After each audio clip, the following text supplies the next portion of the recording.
멕시코 유카탄 반도 한가운데 고대 마야 도시의 유적 치첸 이차가 있다. 서기 750년에서 1200년 사이 번성했던 이 도시는 1969년 에리히 폰 데니켄이 인류 문명에 대한 자신의 가설을 완전히 뒤흔들어 놓는 결정적인 깨달음을 얻은 장소이기도 하다. 그는 도시 중심에 우뚝 서 있는 거대한 계단식 피라미드 엘 카스티오 앞에 서 있었다. 처음에는 아무것도 이해되지 않았고 그는 이곳의 의미를 알기 위해 중앙 아메리카 고고학자들의 모든 자료를 찾아 읽기 시작했다. 그런데 놀랍게도 마야의 신화와 전승 곳곳에서 반복되는 문구가 있었다. 이들은 자신들을 찾아온 존재들을 신이라 불렀지만 그 묘사 자체는 하늘에서 내려온 방문자에 훨씬 더 가깝다는 것이었다. 마야 신화에서 가장 중요한 존재는 케찰코아틀 혹은 마야식 명칭인 쿠쿨칸으로 알려진 깃털 달린 뱀의 신이다.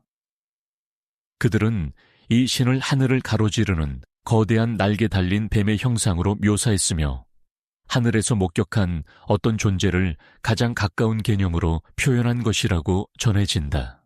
치첸 이차는 전 세계 고대 유적 가운데서도 특이한 위치를 차지한다.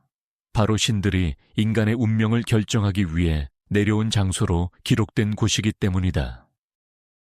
그리고 그 신의 강림을 상징적으로 보여주는 건축물이 바로 엘 카스티오다. 이 피라미드는 매년 춘분 3월 21일과 추분 9월 21일에만 나타나는 정교한 빛의 현상을 만들어내며 고대 마야가 천문학을 얼마나 정밀하게 이해하고 있었는지를 극적으로 보여준다. 이른 아침 태양이 지평선 너머로 떠오르면 피라미드의 9개 단층이 만들어내는 빛과 그림자의 삼각형이 계단을 따라 천천히 내려오기 시작한다. 마치 살아있는 뱀이 하늘에서 지상으로 미끄러져 내려오는 것처럼 보이며 태양이 완전히 떠오를 때까지 그 모습은 점점 더 선명해진다. 메시지는 분명하다. 신 쿠쿨칸이 이곳에 내려와 인간에게 가르침을 전했고 언젠가 다시 돌아오겠다는 약속을 남겼다는 것이다. 고대 마야는 이 약속을 돌과 빛의 언어로 건축물 속에 새겨 넣었다. 그리고 데니켄은 바로 이처럼 미세하고 정교한 건축적 암시들을 통해 고대인들이 단순한 신화가 아닌 실제적 방문자를 기록한 것일 수 있다는 가능성을 제기했다. 이것이 그가 치첸 이차에서 포착한 첫 번째 결정적 단서였다. 엘 카스티오에서 나타나는 이 빛과 그림자의 현상은 단순한 자연적 우연이 아니다. 태양이 특정 각도에 도달할 때만 드러나는 삼각형의 패턴은 피라미드의 9개 단층이 정확하게 계산되어야만 가능한 정교한 구조이며 마야 천문학의 수준이 얼마나 비범했는지를 보여주는 대표적 사례다. 빛과 그림자 삼각형이 계단을 따라 천천히 내려오는 모습은 마치 쿠쿨칸이 하늘에서 지상으로 내려오는 장면을 건축 자체로 재현한 듯하며 이는 고대 마야가 신의 강림과 귀환을 시각적 상징적으로 표현한 가장 중요한 방식이었다. 마야 사람들은 이 현상을 통해 매우 명확한 메시지를 남겼다. 신 쿠쿨칸은 이곳에 내려왔고 인간에게 문명과 지식을 전해준 뒤 다시 하늘로 사라졌다는 것이다. 더욱 놀라운 점은 이 귀환의 약속을 단순히 신화나 구전에만 남긴 것이 아니라 태양의 움직임과 건축의 구조를 결합하여 후대 인류가 직접 눈으로 확인할 수 있도록 설계했다는 사실이다. 데니켄은 바로 이런 지점에 주목했다. 전통 고고학은 종종 간과하는 작지만 결정적인 디테일이 고대인들이 남긴 진짜 메시지를 이해해야 하는 열쇠일 수 있다고 그는 말한다. 고대 마야가 남긴 이 빛의 암호는 단순한 장식이 아니라 신들의 귀환을 예고하는 장치이자 하늘에서 내려온 존재들이 실제로 지상에 발을 디뎠다는 증거일지도 모른다는 것이다. 치체니차에서 얻은 단서를 넘어 데니켄은 또 다른 증거를 찾기 위해 마야 문명의 또 다른 중심지 팔렌케로 시선을 돌렸다. 이곳에는 1950년대 발굴된 유명한 왕의 무덤이 있으며 그 안에는 파칼 대왕의 석관을 덮고 있는 거대한 석관 뚜껑이 놓여 있었다. 이 석관 뚜껑은 마야 예술 중에서도 가장 정교하고 미스터리한 작품으로 꼽히는데 그 위에 새겨진 파칼의 모습은 지금까지도 학계와 대중 모두에게 수많은 논쟁을 불러일으키고 있다. 석관 뚜껑을 자세히 보면 파칼은 기묘하게 앞으로 숙인 자세로 묘사되어 있다. 마치 이륜 오토바이 혹은 어떤 추진장치 위에 몸을 기대고 있는 것처럼 보이며 코 부분에는 산소 마스크와 유사한 장치가 연결된 것처럼 표현되어 있다. 파칼의 양손 또한 매우 구체적인 동작을 취하고 있다.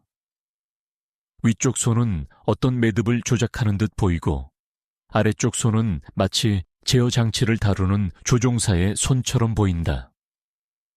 그는 의자와 같은 구조물에 앉아 있으며 전체를 둘러싼 형태는 고대인이 이해하기 어려웠을 법한 캡슐의 형상을 띈다.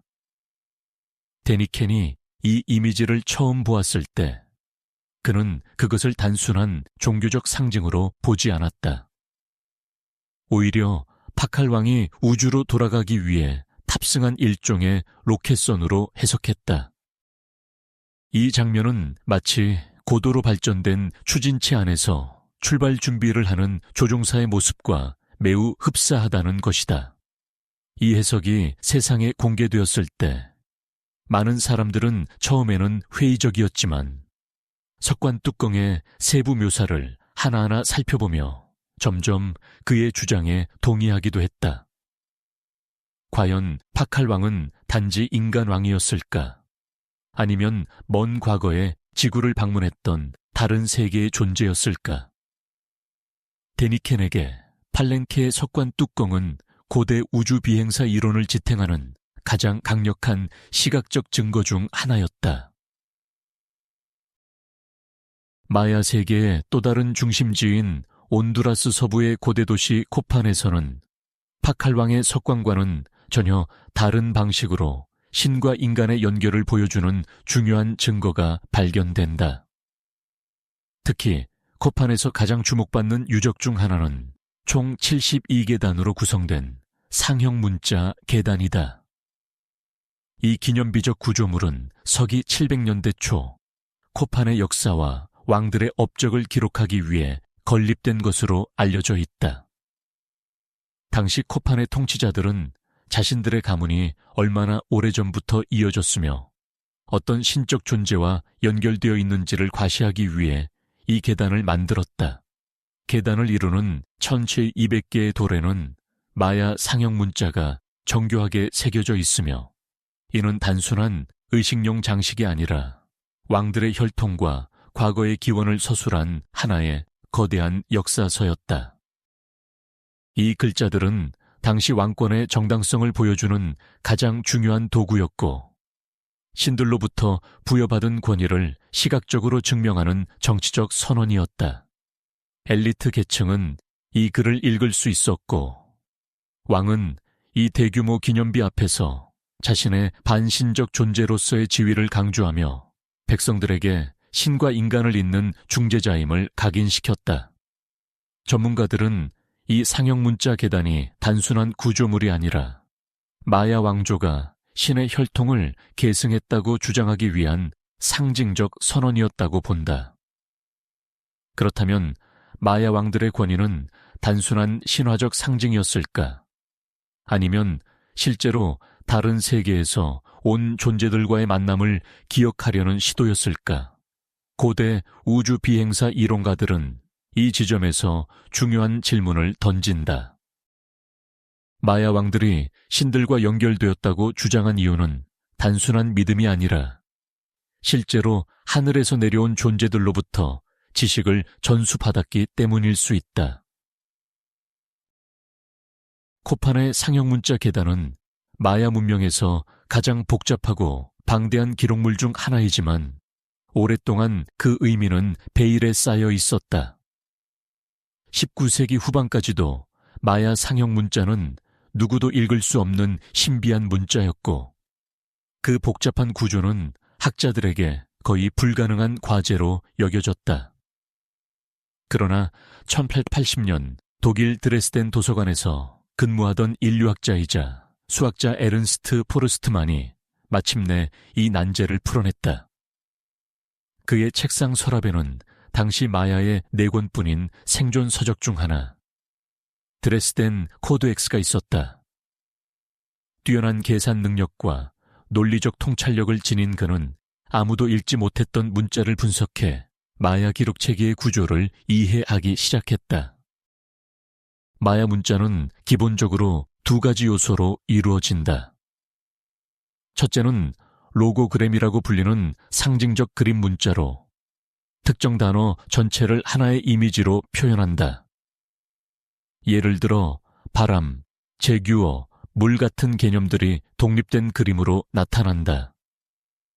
둘째는 음절 보조기호로 특정 음을 나타내는 글자들이다. 이 둘이 결합되어 강력하고 유연한 기록 체계를 형성하며 마야 문학과 역사는 이러한 문자 조합을 통해 세밀하게 기록되었다. 포르스트만이 해독의 실마리를 잡기 시작하면서 코판의 상형문자 계단도 점차 의미가 드러났다.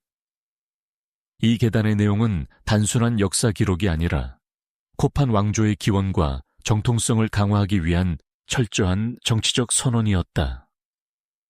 특히 코판의 13대 왕, 왁사클라준 우바 카윌의 조각에서 그의 위엄과 신적 상징을 확인할 수 있는데 조각의 측면에는 왕의 출생, 혈통, 그리고 신들과의 연결을 강조하는 상형 문자들이 새겨져 있다.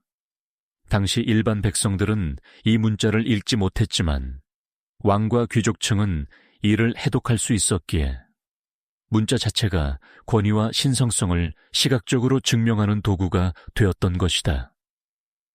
그렇다면 이러한 문자 속 신성한 혈통의 주장, 그것은 단순한 상징이었을까? 고대 우주 비행사 이론가들은 다르게 본다. 마야의 사제 계급과 초기 권력자들이 신과의 직접적 접촉을 주장했던 이유는 실제로 그들이 하늘에서 내려온 존재들과 교류했던 흔적일 수 있다고 말한다. 문자 속에 암호처럼 숨겨진 이 주장들은 마야인들이 자신의 지식을 스스로 창조한 것이 아니라 외부에서 온 누군가에게서 전수받았다고 믿었다는 강력한 증거라는 것이다. 상형문자 계단이 드러내는 것은 단순한 왕들의 계보가 아니라 마야 권력의 근본적 뿌리에 대한 암시였다. 문자 속 기록은 왕과 제사장 계급이 자신들의 통치 권한을 조상과 신들로부터 직접 이어받았다고 강조한다. 이는 고대 마야 사회에서 권력을 정당화하기 위한 가장 중요한 장치였으며 하늘에서 내려온 존재와의 연결을 통해 스스로를 반신적 존재로 자리매김하려는 의도였다. 그러나 여기서 중요한 질문이 생긴다. 이 신성한 혈통이라는 개념은 단순한 신앙이었을까? 아니면 그들이 실제로 어떤 특별한 존재들과 접촉했다는 오래된 기억을 바탕으로 한 것이었을까? 고대 우주 비행사 이론가들은 바로 이 지점을 핵심으로 본다. 이들의 주장에 따르면 초기의 마야 사제들은 단순히 종교적 수행자가 아니라 실제로 외계 존재들과 접촉한 초기 지식 계승자들이었다는 것이다. 그래서 그들은 일반 백성들로부터 절대적인 존경을 받았고 왕과 제사장만이 신의 언어, 상형 문자를 해독할 수 있다고 믿어진 이유도 여기에 있다. 신들이 남긴 메시지를 읽고 해석할 수 있는 자들만이 신의 대리자로 인정되었고 그 권위는 어떤 인간적 권력보다 강력했다. 데니케는 이러한 구조가 단순한 종교적 상징으로 보이지 않는다고 말한다. 고대인들이 하늘에서 내려온 존재들을 신으로 오해했을 가능성이 크며 그 존재들이 남긴 기술과 지식이 사제 계급의 기반이 되었을 수 있다는 것이다. 다시 말해, 마야 문명에서 사제와 왕이 하늘과 인간의 중재자로 묘사된 이유는 신화적 과장이 아니라 실제 사건에 대한 기억이 문화적 형태로 남은 것일지도 모른다는 것이다. 그리고 이것은 마야 문명이 왜 그렇게 짧은 시간 안에 천문학, 건축, 수학 등 다양한 분야에서 비약적으로 발전했는지를 설명해주는 중요한 실마리가 될 수 있다. 서기 250년에서 900년 사이 마야 문명은 중미 전역에 걸쳐 약 1,500만에서 2,000만 명의 인구를 보유한 거대한 문명으로 성장했다. 밀림과 고원, 강구가 풍부한 지역에 도시 국가들을 세운 마야인들은 당시 유럽이 암흑시대라 불리던 시기를 지나고 있던 것과는 완전히 대조적인 뛰어난 과학과 기술을 발전시켰다. 고고학적 증거는 마야가 세계 최초로 독자적인 문자 체계 중 하나를 완성했고 영의 개념을 포함한 진보된 수학을 사용했으며 거대한 천문 관측소를 건설해 복잡한 천문 주기를 추적했다는 사실을 보여준다. 마야의 천문학은 단순히 별을 관찰하는 수준이 아니었다. 그들은 태양과 달, 금성의 움직임을 세밀하게 계산했을 뿐 아니라 주기적으로 반복되는 특별한 현상까지 예측했다. 특히 금성은 마야에서 매우 중요한 행성으로 여겨졌으며 그 출현과 소멸, 주기 변화는 정치적 종교적 의례와 맞물려 중요한 역할을 했다.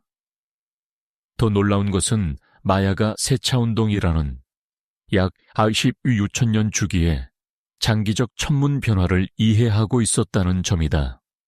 세차운동은 천체가 아주 서서히 자리를 이동하는 현상이며 이를 관찰하기 위해서는 수백 년 이상의 긴 시간 동안 정밀한 기록이 필수적이다.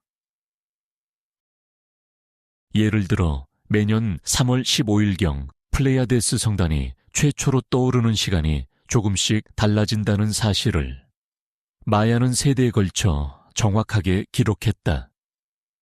72년마다 그 시점이 하루씩 앞당겨지며 결국 16,000년이 지나면 다시 원래의 위치로 돌아온다는 것을 그들은 알고 있었다.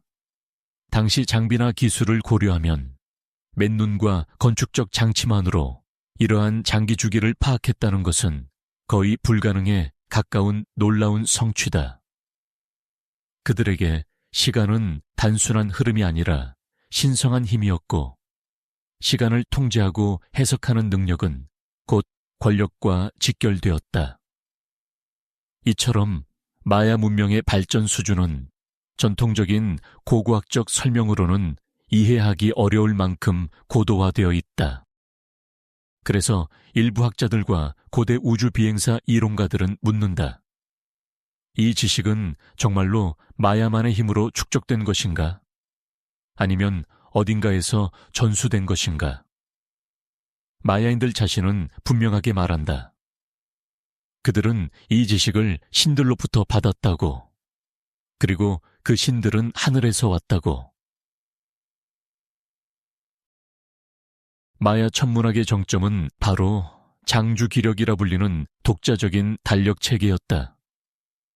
마야는 시간의 흐름을 단순히 연도나 계절로 기록한 것이 아니라 우주적 주기 전체를 하나의 거대한 순환으로 이해했다. 그 중에서도 장주기력은 총 4,025년이라는 방대한 시간을 하나의 사이클로 규정하며 특정 시점에서 시작해 특정 시점에서 끝나는 우주적 순환의 완성을 의미했다. 바로 이 장주기력이 2012년 12월 21일에 종료된다는 사실이 전 세계적인 관심을 불러일으켰다. 왜 하필 그날이었을까? 이 질문은 오래전부터 학자들과 연구자들을 매혹시켰다. 일부는 단순한 달력상의 전환점이라고 보았지만 마야 천문학이 보여주는 정확성을 고려할 때 이 날짜가 아무 의미 없이 선택되었다고 보기 어렵다는 주장도 많다. 특히 그날 지구 태양 그리고 은하 중심부에 위치한 다크리프트라 불리는 거대한 암흑대가 거의 완벽하게 일직선을 이루게 된다는 사실은 더욱 흥미롭다. 이는 약 6,000년에 한 번 일어나는 희귀한 천문 현상이다. 마야인들은 은하수의 중앙, 즉 다크리프트를 우주의 산도라고 불렀다. 모든 것이 이곳에서 태어나고 이곳으로 돌아간다고 믿었다. 그렇다면 장주기력의 종료가 우주적 정렬과 정확히 일치한다는 사실은 과연 단순한 우연일까? 고대 우주비행사 이론가들은 여기에 심오한 의미가 숨겨져 있다고 말한다. 마야는 이 지식을 맨눈 관측만으로 알 수 없었을 것이며 그들이 밝힌 이 날짜는 신들, 즉 하늘에서 온 존재들로부터 전달받은 우주적 주기의 완성일 수 있다는 것이다. 흥미로운 점은 마야인들이 이런 지식을 스스로 창조했다고 주장하지 않았다는 사실이다. 그들은 항상 말한다. 이 지식은 신들이 우리에게 주었다. 그 신들이 누구였는지, 그리고 왜 그토록 정밀한 우주의 운행을 가르쳐 주었는지는 여전히 미스터리로 남아있다. 그러나 한 가지는 분명하다. 장주기력은 단순한 달력이 아니라 마야가 이해한 우주의 근본 구조를 압축한 거대한 암호였다. 6,500만 년 전, 지름 약 10km의 거대한 소행성 하나가 초속 20km에 가까운 속도로 지구 대기권을 가르며 유카탄 반도에 충돌했다. 이 충돌은 TNT 1억 메가톤에 달하는 에너지를 방출하며 지구의 생태계를 완전히 뒤흔들었고 결국 공룡시대를 종말로 이끈 사건으로 알려져 있다. 충돌로 인해 엄청난 양의 먼지와 잔해가 대기층으로 솟구쳐 올라가 전 세계를 어둠 속에 가두었고 빛을 잃은 지구는 수개월에서 수년 동안 광합성이 불가능한 상태가 되었다. 식물은 죽어갔고 초식 공룡이 사라지자 육식 공룡도 연쇄적으로 멸종했다. 그러나 여기서 흥미로운 질문이 제기된다. 정말 모든 공룡이 그 즉시 사라졌을까? 일부 연구자들은 일부 종이 훨씬 더 오래 살아남았을 가능성을 제기하며 유카탄 반도 주변에서 발견되는 다양한 미스터리의 연결점을 지적한다. 충돌 지점에서 불과 150km도 떨어지지 않은 곳에 마야 문명 최대의 도시 중 하나인 치첸이차가 자리한다는 사실이다. 고대 우주 비행사 이론가들은 바로 이 점에 주목한다. 인류 문명 가운데 하늘에서 내려온 신과 접촉한 장소로 기록된 치첸이차가 공룡 멸종을 일으킨 거대한 충돌 지점 근처에 있다는 것이 과연 단순한 우연일까? 마야는 이곳을 신과의 접촉지로 여겼고 이곳에서 신성한 지식과 달력 체계를 전수받았다고 전한다. 더욱 흥미로운 것은 마야 지역의 벽화와 조각에서 공룡과 유사한 생명체가 묘사된 사례가 존재한다는 점이다. 보남팍의 벽화와 일부 상형 문자 조각에는 익룡이나 거대 파충류처럼 보이는 형상이 등장한다. 주류 학계는 이를 상징적 표현으로 해석하려 하지만 그 형태와 비율이 특정 공룡종과 매우 유사하다는 점은 쉽게 설명되지 않는다. 만약 공룡이 수백만 년 전에 완전히 사라졌다면 어떻게 마야인들은 그 모습을 알고 있었을까? 고대 우주 비행사 이론가들은 이렇게 묻는다. 그들이 직접 보지 않았다면 누군가 하늘에서 온 존재들, 그 모습을 보여준 것은 아닐까. 이렇게 보면 유카탄 충돌과 마야의 신화, 그리고 그들이 남긴 독특한 동물 묘사는 서로 무관한 사건이 아니라 깊이 얽혀있는 하나의 거대한 이야기의 일부일지도 모른다. 만약 주류 과학이 주장하는 것처럼 공룡이 인간 등장 수천만 년 전에 완전히 멸종했다면 마야 지역에서 발견되는 이 기묘한 그림들은 어떻게 설명할 수 있을까? 마야 벽화와 조각들, 특히 보남팍에서 발견된 그림 중 일부는 긴 목과 기다란 꼬리, 혹은 익룡과 유사한 날개 구조를 가진 생명체를 묘사하고 있다. 그것은 단순한 상징적 동물이나 신화를 표현한 것이라고 보기에는 형태가 너무 구체적이고 실제 동물과도 맞지 않는 독특한 특징을 갖고 있다. 이러한 점 때문에 일부 연구자들과 고대 우주 비행사 이론가들은 중요한 질문을 제기한다. 마야인들은 어떻게 공룡과 유사한 생명체의 형태를 알고 있었을까? 만약 그들이 실제로 본 적이 없다면 그 모습은 어디에서 온 것일까? 그 해답을 찾기 위해 여러 가설이 제시되지만 전통적인 고고학적 설명으로는 충분히 납득하기 어려운 부분이 많다. 그중 하나는 마야 지역이 바로 6,500만 년 전 소행성이 지구에 충돌했던 중심지와 극히 가까운 위치에 있다는 점이다.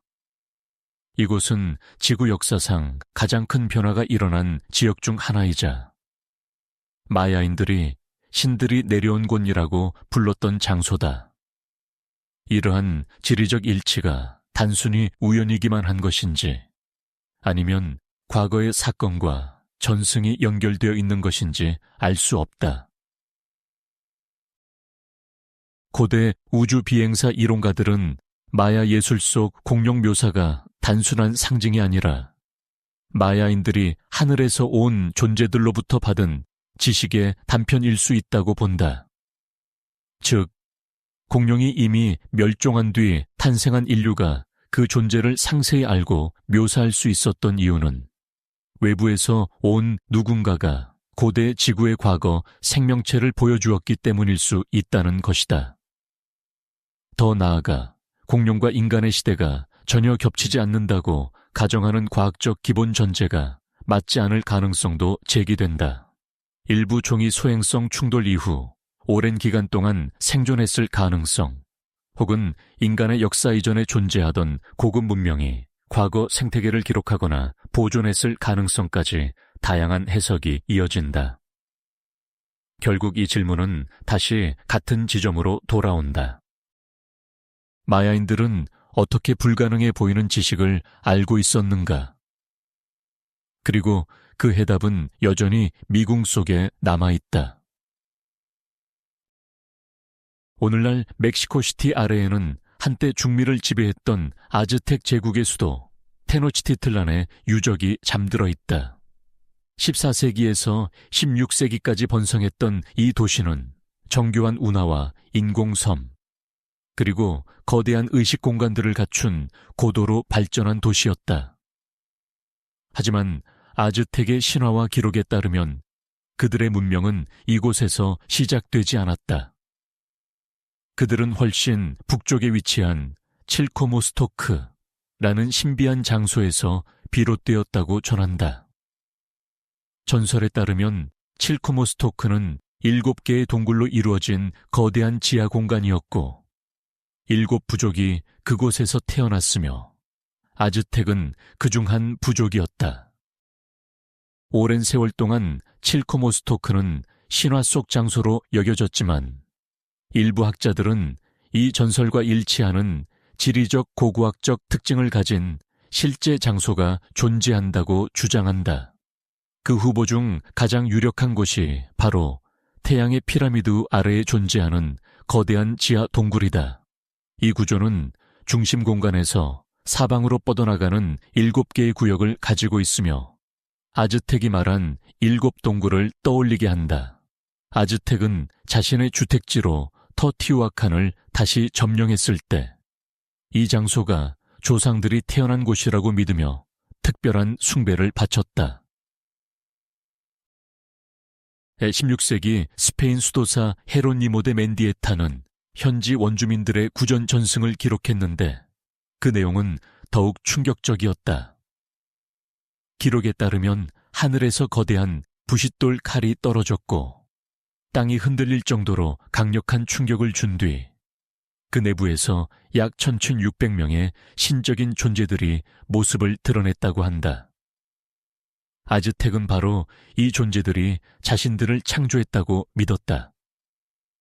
그들은 인간을 뼛가루, 재, 그리고 자신의 피로 빚어 만들었으며 자신들과 닮은 형태로 만들되 신들을 섬기게 하기 위해 인간에게 그 목적을 부여했다고 전한다. 외부에서 내려온 존재들이 땅에 도착하고 그 존재들이 인간을 만들기 위해 스스로의 피를 사용했다는 이 묘사는 단순한 상징으로 보기 어렵다. 만약 고대인들이 실제로 하늘에서 내려온 어떤 기술적 존재를 목격했다면 그것을 신적 언어로 묘사하려 했을 가능성이 크다. 데니켄을 포함한 고대 우주 비행사 이론가들은 여기에 주목한다. 아즈텍은 신들이 인간을 만들었다고 주장했다. 그리고 그 신들은 하늘에서 내려왔다고 기록했다. 그렇다면 이 신화는 단순한 창조 설화가 아니라 고대에 실제로 벌어진 사건을 기억하는 방식일지도 모른다. 나아가 터티우아칸은 그 규모와 정교함에도 불구하고 건설자의 정체조차 알려져 있지 않다. 이런 수수께끼는 아즈텍의 기원 전승과 마치 하나의 이야기처럼 이어지는 것처럼 보인다. 누가 그곳을 만들었고 왜 그 지하 깊은 곳에서 7 동굴이 발견되는가? 그리고 아즈텍이 말한 하늘에서 내려온 존재들은 누구였을까? 터티우아칸은 멕시코시티에서 북동쪽으로 약 50km 떨어진 지점에 위치한 메소아메리카 문명 가운데 가장 오래되고 가장 광대한 고도 구두다. 서기 1세기 무렵 이미 거대한 도시 구조를 갖추고 있었으며 전성기에는 약 10만 명에 달하는 인구가 거주했다. 그 규모는 당시 서방우에서 가장 큰 도시였으며 정치, 종교, 경제의 중심지로 기능했다. 도시 한가운데에는 태양의 피라미드와 달의 피라미드, 그리고 깃털 달린 뱀의 신에게 바쳐진 케찰코아틀 신전이 위엄있게 자리한다. 이 세 구조물은 거대한 죽은 자의 거리를 축으로 정교하게 정렬되어 있으며 주변 수백 개의 건축물들은 고도의 계획 아래 배치되어 있다. 그러나 이 도시의 가장 큰 미스터리는 단 하나다. 누가 이 거대한 도시를 만들었는가? 이 거대한 규모, 천문학적 정렬, 정교한 석축 기술을 갖춘 도시임에도 불구하고 터티우아칸에는 건설자에 대한 글자 하나, 기록 하나조차 남아있지 않다. 마야와 아즈텍이 모두 발달된 문자 체계를 사용했지만 터티우아칸에서는 어떠한 형태의 문서나 왕의 이름, 통치 구조에 대한 흔적조차 발견되지 않았다. 이는 다른 모든 메소아메리카 문명과 극명하게 대비된다. 어디에서 왔는지, 어떤 사람들이 이 도시를 세웠는지, 어떤 언어를 사용했는지, 어떤 방식으로 통치했는지, 모든 것이 미스터리로 남아있다. 이 거대한 문명이 갑자기 나타나 도시를 건설했다가 마치 사라지듯 증발한 흔적을 남긴 것이다. 더 기묘한 점은 이 도시의 건축 기술이 주변 지역의 기술 발전 단계와 전혀 맞지 않는다는 점이다. 터티우아칸은 매우 높은 수준의 공학 예술 도시 설계를 보여주지만 그보다 작은 단계의 발달 과정, 즉 이 기술이 어디서부터 시작되어 어떤 과정을 거쳐 발전했는지를 보여주는 중간 단계. 유적이 전혀 발견되지 않는다. 고대 우주 비행사 이론가들은 바로 이 지점을 주목한다. 발전의 흔적 없이 갑자기 완성된 형태로 나타난 도시, 기록 없이 사라진 건설자들, 그럼에도 불구하고 놀라울 정도로 정교한 구조물들. 이 모든 것은 터티와칸이 단순히 고대 인간 사회의 산물이 아니라 외부에서 온 존재들이 자신의 기술을 기반으로 세운 도시일 가능성을 시사한다는 것이다. 주류학계 또한 이 독특한 고고학적 공백에 대해 명확한 설명을 내놓지 못하고 있다. 그래서 터티와칸은 종종 메소아메리카의 로마라 불리지만 사실상 그 기원은 고대 세계에서 가장 난해한 수수께끼 중 하나로 남아있다. 만약 이 도시가 아즈텍 전승에서 묘사된 신들이 내려온 장소와 연결된다면 터티와칸은 단순한 유적이 아니라 인류가 잃어버린 어떤 중요한 기록 혹은 흔적을 품고 있는 장소일지도 모른다. 2003년 고고학자들은 터티와칸의 가장 신성한 구조물 중 하나인 깃털 달린 뱀의 신전 아래에서 놀라운 발견을 했다. 지하 약 14m 깊이에서 인간의 손길이 닿지 않은 채 봉인되어 있던 거대한 터널을 발견한 것이다. 연구팀은 무너진 잔해로 가득 찬 터널을 정밀하게 조사하기 위해 적외선 카메라를 탑재한 소형 로봇을 투입했고 약 70m를 이동한 끝에 충격적인 공간을 마주했다. 그곳은 마치 숨겨진 방처럼 보이는 작은 동굴이었고 바닥에는 수백 개의 둥근 구체가 흩어져 있었다. 이 구체들은 처음 보는 형태였다. 내부는 점토로 만들어졌지만 외부는 금빛 반짝임을 내는 파이레이트 성분으로 코팅되어 있었다. 어두운 동굴 속에서 횃불이나 불빛을 비추면 마치 수많은 별처럼 빛나며 천상의 공간을 재현하는 듯했다. 고고학자들은 이 공간이 의식과 천문 관측이 결합된 성격일 수 있다고 추정했지만 왜 이토록 독특한 형태의 구체를 만들었는지에 대해서는 명확한 해답을 찾지 못했다. 흥미로운 점은 이 황금빛 구체들과 벽면의 장식이 마치 우주의 구조를 상징하듯 배열되어 있다는 사실이다. 구체는 행성을 상징한 것으로 보이며 벽면과 천장에 반사되는 금빛은 별들과 은하수의 흐름을 표현한 것처럼 보였다. 고대 우주 비행사 이론가들은 이 공간이 단순한 지하방이 아니라 신들과의 소통을 위한 천문적 모형 우주였을 가능성을 제기한다. 이와 동시에 마야의 드레스덴 코덱스에서는 화성의 운동을 780일의 주기로 정확하게 기록해 놓았다. 이는 지구에서 관측한 화성의 공전 주기와 완벽히 일치한다. 드레스덴 코덱스의 마지막 부분에는 78일씩 10개의 구간으로 나뉜 화성 주기표가 등장하며 상단에는 마치 하늘을 가르는 거대한 용 혹은 용형 생명체가 묘사되어 있다. 학자들은 이것을 화성을 상징하는 존재로 본다.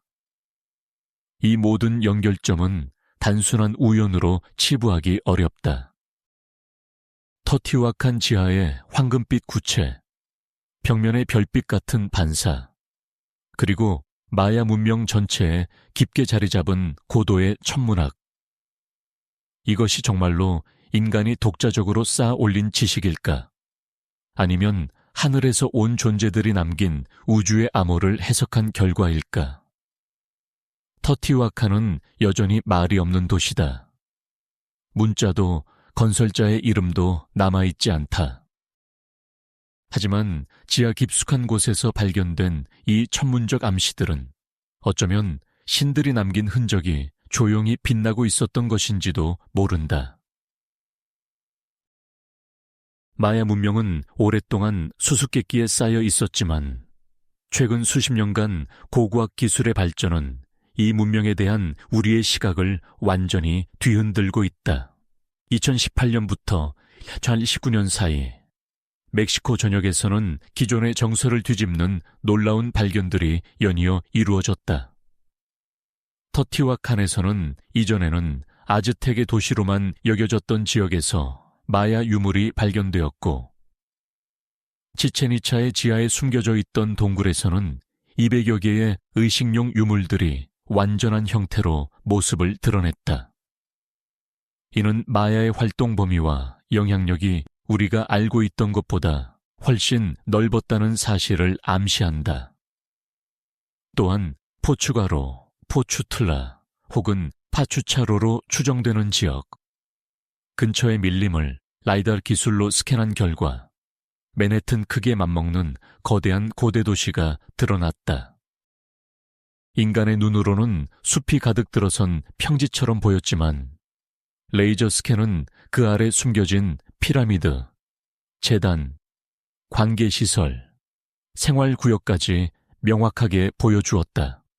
20, 30년 전만 해도 상상할 수 없었던 탐사 기술은 이제 숲과 흙, 시간을 뚫고 고대 문명의 흔적을 되살려낸다. 이러한 발견들은 하나의 중요한 사실을 말해준다. 마야 문명에 대한 우리의 이해는 아직 시작 단계에 불과하다는 것이다. 또한 이 새로운 발견들이 고대 문명의 범위, 성격, 그리고 그들이 남긴 지식의 기원을 재정립하도록 요구하고 있다. 과연 이 도시들은 왜 숲속 깊이 묻혀 있었을까? 그리고 마야는 왜 이렇게 광범위한 지역에 걸쳐 비밀스러운 흔적을 남겼을까?